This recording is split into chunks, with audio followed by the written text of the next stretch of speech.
This episode of the podcast is brought to you by Bear Boat Alaska. Up your DIY hunting game with one of their 37-foot adventure yachts. You and 5 of your friends can hunt, fish, set crab pots, shrimp pots, and take DIY to the next level. Bear Boat Alaska is locally owned by a Ketchikan resident who lives here year-round. Call Larry at 907-617-4542 or go to bearboatalaska.com. That's B-A-R-E boatalaska.com and tell Larry you heard about it on this podcast. All right, so you caught your first steelhead. How'd that compare to some of the other fish you've caught, some of your other firsts? It was awesome. It was probably the hardest fish I've ever worked for. But I don't know. In the past, I've been up here in January and we've gone out and I just felt like I was fishing for nothing. Yeah, that's hard. So when we went out 2 weekends ago and there was definitely fish there, but I didn't catch anything. That was a little disappointing, but it kind of gave me a little bit more confidence, I think, to keep fishing and finally get one. Yeah, it's hard to fish without evidence of their being there, and that's. You feel like there's nothing there. If you don't see one roll, you don't see one surface, it just feels like you're wasting your time. I think that's part of the charm. I remember growing up, I caught a couple, but there was no reverence. There was no, I don't know, steelhead was just another fish that you caught in the river. And I didn't fish for them during the spring or during the winter because it's not a bulk fish. It's not one that you get your limit and then you walk home with it. It was just, we happened to catch them when we were catching salmon too. So any sort of value or reverence or weight to a steelhead wasn't until I was down in California. You start reading about it, you start fly fishing, and then all of a sudden there's these cool trout and then there's steelhead, this whole different thing. And the aura around them gets into you. Yeah. So when you were like a kid and catching steelhead, were you like, oh man, a steelhead, I can't keep this one? Or I know that I caught them, but they were kind of indecipherable because they looked a lot like a coho. And so there just wasn't, I don't know how to articulate what the right word is, but once you read about fly fishing and you see the value that other people put on it and the experience and how far they'll go just to catch one fish, and you start reading about how they're the fish of 1,000 casts, growing up on the river, it was just whatever. You just go there, you catch fish for meat. Mm-hmm. So the concept of catch and release was something that I didn't grow up thinking about, let alone going out of your way to catch a fish that was so difficult to catch in miserable conditions. It was, we went to the river on our bikes and jeans and extra tough boots. We'd get our silvers, get a couple silvers and come home. And that was the goal. That was how I defined fishing. But then you start fly fishing and you start defining it by different things. And you want to catch fish on flies that you tied yourself, bigger fish, more fish, whatever the markers are, different fish. You catch a coastal cutthroat up here, but then you're down in Wyoming and you want to catch a Snake River cutthroat. You want to catch all these different things, and even like rainbows. You're catching a rainbow on the Frying Pan River. It looks exactly like they're a cutthroat on the Platte River, but it's just different spot, different thing. So, but steelhead, I think part of it in California was we fished a couple rivers that had legendary pasts. You read Russell Chatham, you read, about guys like Bill Shad, fishing the Russian River and steelhead and king salmon, and you know that you're fishing 40 or 50 years too late. Mm-hmm. And so I think that impressed upon me. I think I look back at it now, and it impressed upon me this idea that things were a lot better back then, and to appreciate things like steelhead more, because we never caught a steelhead. When every year we go fishing in April and May, the English department, we never caught one. Yeah. We didn't even really think that we would ever catch one either. It was just kind of go to camp.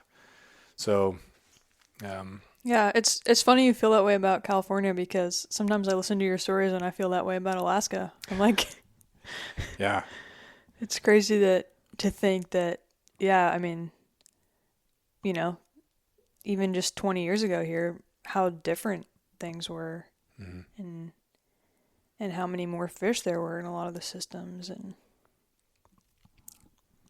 Yeah, it's kind of sad. But I do like that I've come to the place of valuing the fish. And, you read stuff by Dylan Tomine, his book, Headwaters, and what's his other book? I got it on what's his latest one? Headwaters is the latest one. yeah. What was the one before? Is it like Closer to the Ground? Closer to the Ground. Yeah, that's the one that was more about foraging. Yeah, but those two books are great, and I had him on the podcast last spring, and he talked about just the devastation of the steelhead populations down south and some of those legendary rivers in Washington and Oregon, and how few steelhead there are left, and what dams, the toll that dams took on them, and then the hatchery, and just all those things have led up to, as he calls it, just fishing for the crumbs, or living off the crumbs, or that's what you're looking at. And so the crumbs here are a lot better than obviously the crumbs down there, but yeah, well, I definitely think about that because, I mean, our river systems are a lot smaller than down there. But a lot of these rivers, they get like a couple hundred fish, right? Which, I mean, it's a smaller area that they're dispersed in, so you have a good chance of catching one. But it's still like, I don't know, it kind of gave me pause when it's like, okay, I'm catching one of 200 fish. Like, I better be careful with this thing and not mess around, because that's like a big percent of your population is a single fish. Yeah, and that some of the rivers, when they did the last survey, there were some rivers in Prince of Wales that it was measured in dozens. And some of the rivers have ridiculously great genetics, and you would not think that a creek, it's not even a river, it's a creek, and yet you get big steelhead. But yeah, like you were saying, if you have one bad release or two bad releases, or if you happen to catch a nice pod of 12 of them and you catch 5 or 6 of them, you're getting closer to a percentage of the population, which is pretty crazy. Yeah. And it just talks a lot, or speaks a lot, to the fragility of things. And a couple bad seasons, a couple bad drops, a little bit more traffic. It changes things a lot. And part of my attitude since I've moved back too has been, at first I was excited, and I was taking pictures of almost everyone I caught just because it was an amazing novelty. And with that appreciation, after living in California, there's still runs left, but a lot of them are gone. You have to go further north to maybe get whatever's left. So to be able to be on a river and catch multiple and expect multiple is pretty crazy on these smaller rivers, like you were saying. So you can get in these pockets, and you don't feel like it's 1,000 casts. You can go there, and then you hit the holes and you hit the opportunistic fish, and you're in good shape. But now you just put a lot more value on that, and it makes being satisfied with one fish that much easier. You catch one fish and you're excited. You catch a couple, and you can be good for the season. And I don't think that's necessarily maturity. I don't want to say if you're really excited about every steelhead you catch and you take pictures of every single one, like, yeah, I still take pictures of everyone. yeah, definitely not chastising that at all. But I just think that at least for me, I enjoy the contentment that comes with catching one fish and I'm good to go. That desire to catch every single one that's in the hole, or however many I can catch, and I'm probably not good enough to do all that, which is nice. But after years of fine print contracts and getting ripped off by big wireless providers, if we've learned anything, it's that there's always a catch. So when I first heard that Mint Mobile offers premium wireless starting at just $15 a month, I thought, what's the catch? But after talking to them and using their service, it all made sense. There isn't one. Mint Mobile's secret sauce is that they're the first company to sell wireless service online only. They cut out the cost of retail stores and pass those sweet savings directly to you. For anyone who hates their phone bill, Mint Mobile offers premium wireless for just $15 a month. I was hesitant about having to get a new phone and a new phone number, but with Mint, you can use your own phone with any Mint Mobile plan and keep your same phone and your same phone number along with all of your existing contacts. Mint Mobile gives you the best rate whether you're buying for one or for a family, and at Mint, families start at 2 lines. All plans come with unlimited talk and text plus high-speed data delivered on the nation's largest 5G network. Switch to Mint Mobile and get premium wireless service starting at just $15 a month. To get your new wireless plan for just $15 a month and to get the plan shipped to your door for free, go to mintmobile.com/waypoint. That is mintmobile.com/waypoint. Cut your wireless bill to $15 a month at mintmobile.com/waypoint. Yeah, it's Do you ever like you catch one fish and you're like, all right, that was a nice fish, but I think this river has a better fish? I think of that more with trout and brown trout than I do with steelhead. I think with the steelhead, you're lucky at times to get one, especially if the water conditions are down. And 2 weeks ago when we were out at the place that we fished, the water was a little bit lower and, the water was a little bit colder and it came up just enough. And I think we missed the peak, and there's been a lot of people around too. Like even though it's work to get to this river system, there's still a bunch of people around because word's out. Yeah, I was kind of surprised when we were out and we were coming up out of that hole where we caught him, and the father and son were going down in, and he was like, all right, hope you left some for us. And I was like, is that how it works? Like, can you just fish a hole right after someone? And there have been times that I've actually on that river in a different spot where I've seen how they're fishing it, and they were fishing it, I don't want to say wrong, but based on the more you fish a river, the more you figure out where the lies are, where the current is. And if you're, just a couple of feet away, there's that one spot that had the chute. And if you got your fly in that chute where the deep water is, where they're holding, that makes a huge difference. And that's with, anything. If you're coming up with over a pinnacle fishing for halibut, or if you're setting crab pots or shrimp pots, I mean, it can be a couple feet, 10, 15, yards can make a big difference. On the bottom fish, and the same thing with the river. If you're a couple feet away, it can make a huge difference. And it didn't look like they were hitting the spots.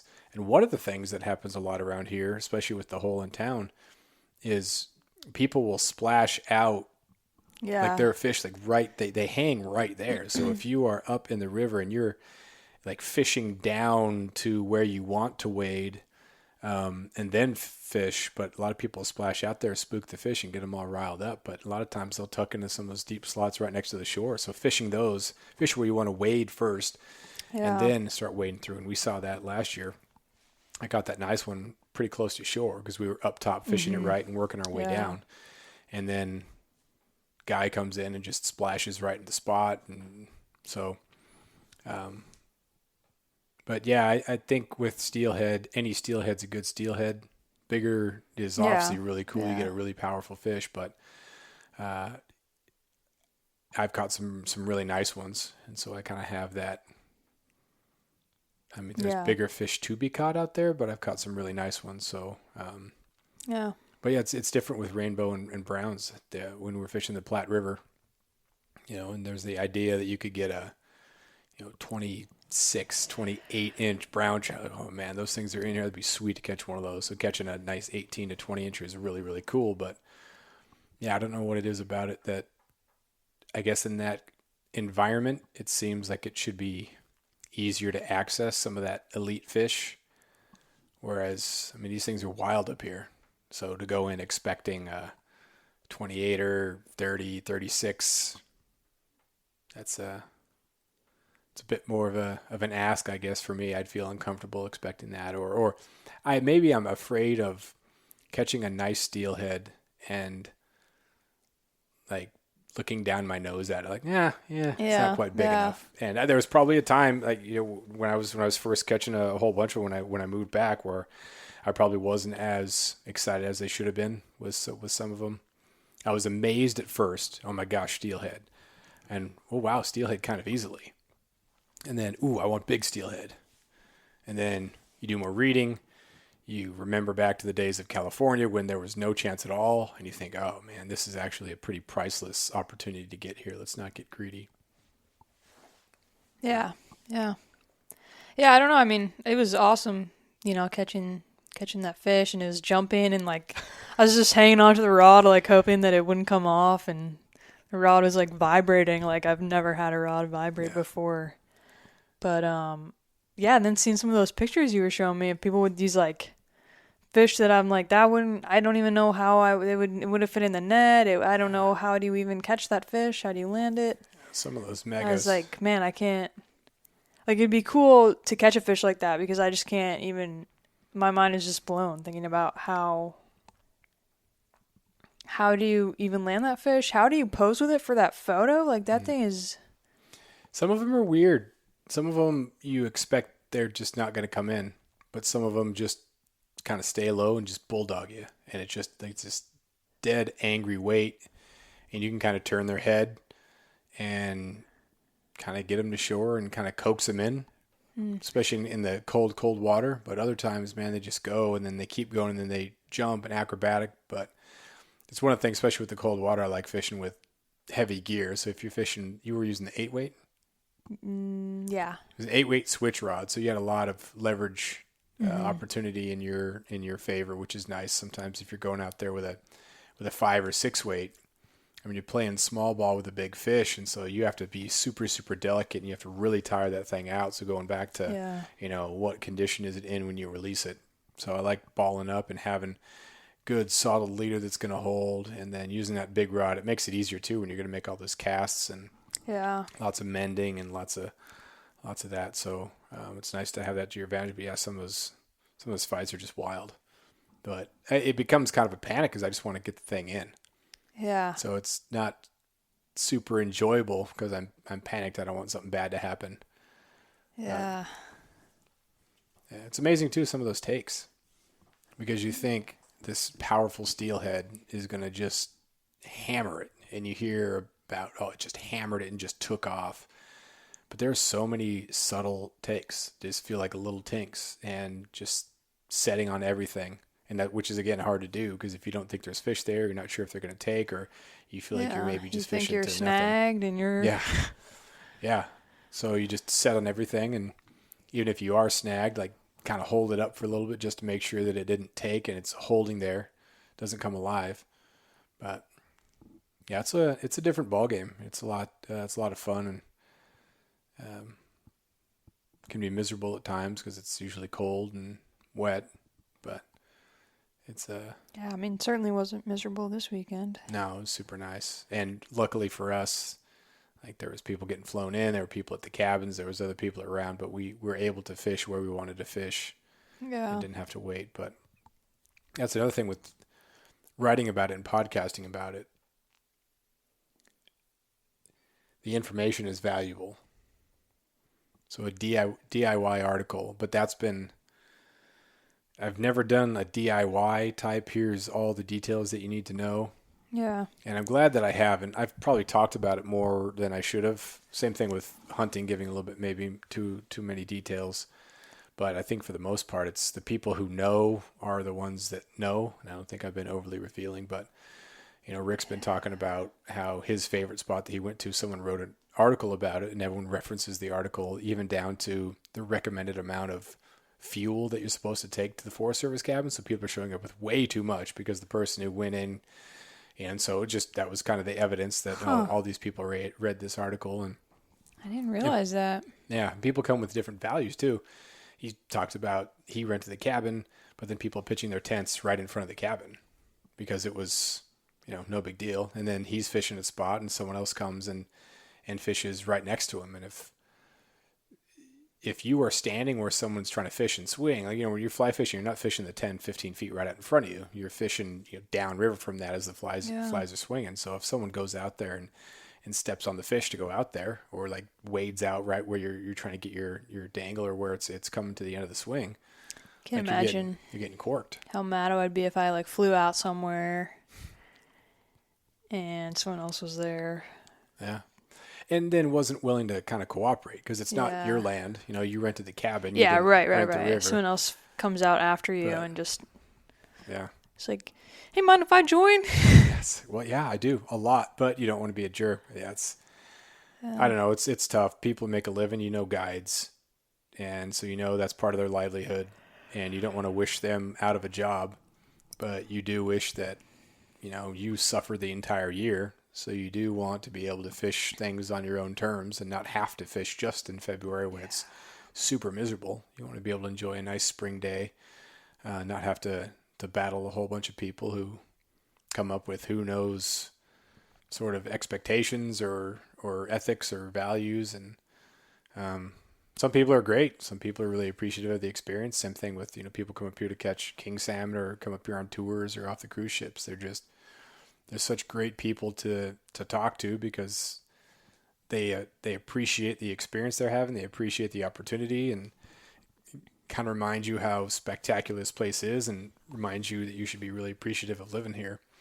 But then you have the entitled people too. And we were talking about it earlier with people who are coming up to fish in a couple weeks, and they're going to be doing charters off the cruise ships, catch and release for king salmon. Yeah. And, there's no regulation that the guides have to use either one hook or barbless hook. So that trailing hook is going to kill a lot of king salmon.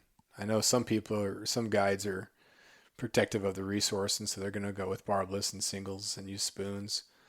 And it's hard to, we were just talking about catch and release steelhead fishing. Yeah. So you can't chastise people for catch and release king fishing, but there's a difference if you have that barbed hook, especially two of them. And when you release a steelhead into the river, there's not predators waiting necessarily. There's an otter here or there, maybe a seal, but if king salmon's got to be on top of his game as soon as he gets released, because you got whales around, you got sea lions around, you got all kinds of stuff that's really ready to get on them. So it's a tough thing. People got to make money, make their living, but Yeah, I think it's definitely tough.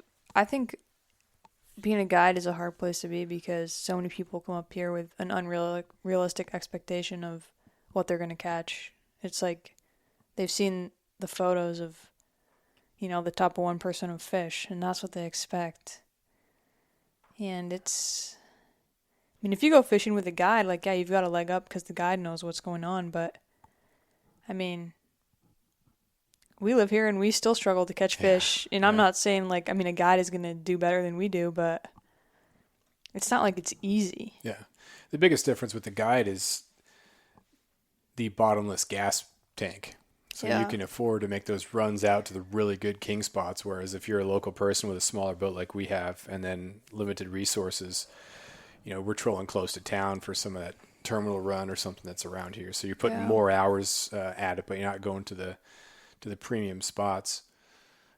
But yeah, people want to come up here and have that experience, and they have those ideas of 40, 50, 60 pound fish in their heads. And I think the Kenai River is already closed down for emergency closure. They're just really, yeah. It's been an every year type thing where they're closing that stuff down. And it was, I had a really good sockeye run last year. It was a little bit late. Same thing with the year before. So sockeye seems to have been pretty good. But yeah, the Kenai River is known for closures as much as it is for anything else. But yeah, speaking of crumbs, it's still way better than other places. But yeah, you kind of wonder and worry about what it's going to be like. So got to appreciate what you have now. Yeah, for sure. What about the camping element? I think that makes it a pretty cool thing too. Once the spring shows up, it's warm enough to go outside camp. The mosquitoes aren't out yet. Yeah, it's and nice. It makes it camping super, right on the super river. nice. And yeah, I don't understand why.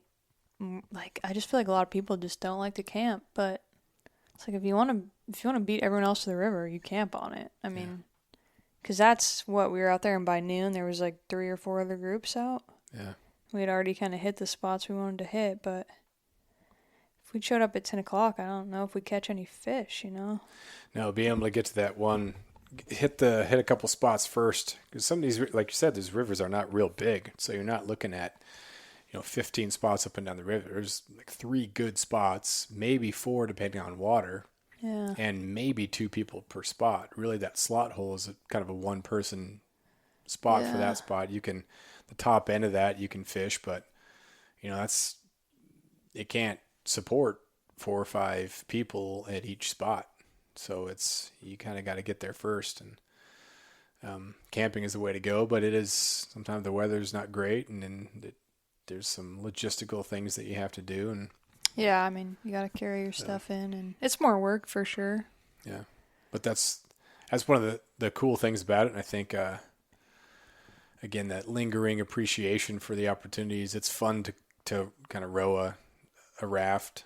It's, hiking is something you do for fun, and then taking a boat is something you do for fun. So you're actually doing a whole bunch of fun things before you even start to steelhead fish, as long as you consider those things fun. If it does, if it is work, then it's not fun, obviously. But people down south that are driving 2, 3, 4, 5 hours to get to the river, so none of that is fun. You have excitement. You're maybe hanging out with friends. You're on a road trip. That can be kind of fun, but all these other elements just make it a whole really, really cool experience. And coming back from the river yesterday, it was just, you camp on the river and catch some fish. Weather is beautiful. Coming back on the skiff and you see whale. I mean, it's it was nice. really, really tough to beat. Not advocating for anybody to move here at all. You should definitely not fish the rivers. You should stay away because it's horrible. It's bad. I mean, the reality is, though, that most people in this town don't fish. I mean, we're talking about The 3 to 4. steelhead fish at least, yeah. Yeah. But I mean, we're talking about 3 to 4 groups out there from a town with 12,000 people. Yeah, I think there are people that do. There's that one spot that gets hammered, and people almost fish that daily. There's a couple of people driving around with those suction cup rod holders. Yeah. So there's definitely people who hammer that, and then other people I think that get 1 or 2 good trips per year. And then once May starts rolling around, it's getting ready for king time, and the amount of people who fish for kings is much bigger. Yeah, and I mean, I'm going out for crab and trying to get crab and shrimp this time of year. I know in a couple weeks here, I will not be like, we were swamped with boats. But I was even kind of surprised how few boats there were at the marina when we. Yeah. Yeah, the king salmon being moved back to the 15th had a big impact on when kind of the season starts for some of the people.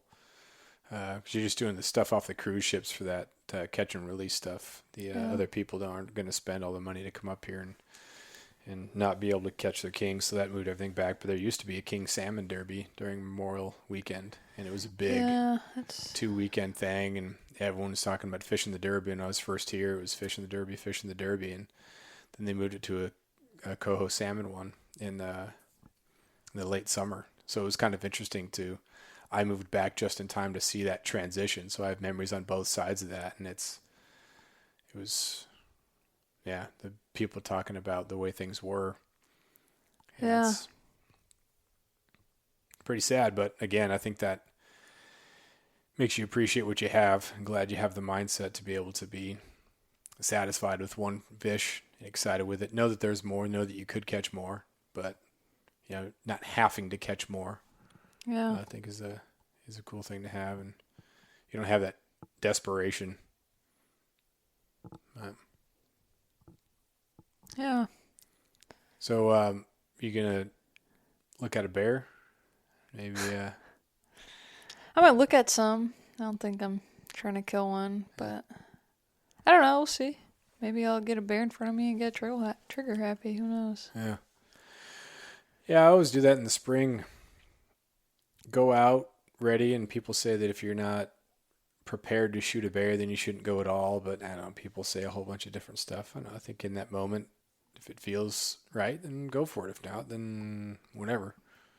I think especially with spring bear and having a lot of opportunities, we can go every weekend. The bear are out, so we can go every weekend from here until the end of May.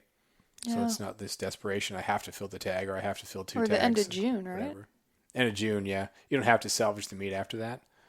Okay. So yeah, there's more than enough time to get one if you wanted to. But it's fun to go out there and camp. You just endured this stinking winter. It was cold and black ice and wet and dreary and gray.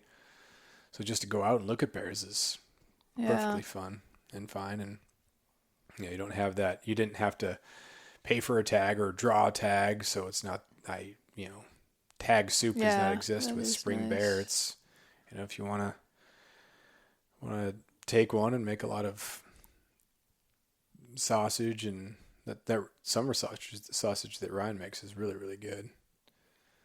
It is, but do I want like how many pounds of meat? 200? It's quite a bit. I don't know if it's that much, but yeah, it's quite a bit of meat. And I think we got 2 freezers plus the fridge, but I think I'd prefer salmon and halibut to Yeah, me too too. much meat in the processing. But yeah, I love spring bear hunting though. It's fun to go Yeah. out there, fun to watch, fun to I think just I'll take a bear in my life, but it's gonna be something. I don't know. yeah. Yeah, it's cruising the beaches is a lot of fun, or even just posting up. Again, the mosquitoes aren't super bad, so just sitting on the beach waiting for something to come out, glassing, you know, super casual. You're snacking, drinking tea, coffee, whatever. It's a lot of fun to Yeah. just a great get back in the swing of things. Maybe I'll try to Experience. take one with my bow, There you go. because then it'll take me a while. Yeah. Yeah, you can get pretty close. Their noses are really, really good. But, the sight's not great. So as long as you're really paying attention to the wind and then getting dropped, it's kind of a fire drill getting off the boat on shore and then making the stock. Yeah. But yeah, it's a fun experience. Yeah, and it'd be fun to just make some stocks. Yeah. Yeah, Ryan and I did that last year. Cut from I don't know, a long stinking way back, and to get it was 120 or something like that, pretty close to this bear. Just fun to watch. Just mowing down some grass and itched it or scratched its back on a spruce tree, and just kind of watching them in their habitat, And Ryan didn't feel like shooting. He had the weapon, so shoot. That's nothing wrong with that. So I think he took one after that, though, a couple weeks afterwards. So, yeah. So that's good. Fishing should be fun, but yeah, just make the most of these weekends now. Yeah. Yeah, I want to try to get some halibut or something before Yeah. they all get fished out close to town. Yeah. Probably already are. Yeah, there's so many people who talk about getting really nice ones close to town. And then it's one of those things, same thing with nice bucks or even bucks in general, that you hear every single story of someone getting a really nice halibut close to town. Yeah. And you don't have anybody else's hour calculator or hour counter of how many hours they spend out there or setting 2 hook skates or jigging and how poorly they did. You just see the massive take, and luckily we got a buddy who has some decent spots that's produced for us. Nothing massive, but the really perfect eaters at that 30 to 60 pound range. So those are nice. Those will get a good start in the freezer, and then lingcod make the best tacos. Those things are great. Are we out of lingcod? I think so. I think we don't have too much fish left. Just maybe 5 or 10 packs of halibut. Probably less than 10. We were hitting the deer and the caribou. That was pretty much all we did for fall and then winter. So we didn't eat fish. We've been eating a lot of fish lately, which has been really nice. Yeah. It's important to get that. And that's the Kaylee over in Cloak with the industrial vacuum packer. A lot more is preserved better. Some of those cheaper vacuum packers, you get a lot more freezer burn, or you get a lot more of that. So yeah, the commercial grade vacuum packer and vacuum bags do make a difference. Not in all of them, but it is kind of nice that you pay for it. But shoot, it's nice to have that stuff. The salmon or the halibut we had tonight was perfect condition. You couldn't have told that it was 9 months old or 10 months old or whatever it was. So yeah, I mean, probably that was from last June. So yeah, it keeps well. So what else you got? Anything else to close up with? I think that's about it. Yeah. Go to mediocrealaskan.com. Order my book, Beyond the Hunt, and my other book, Miserable Paradise. Get those both there. Pretty excited for the Beyond the Hunt.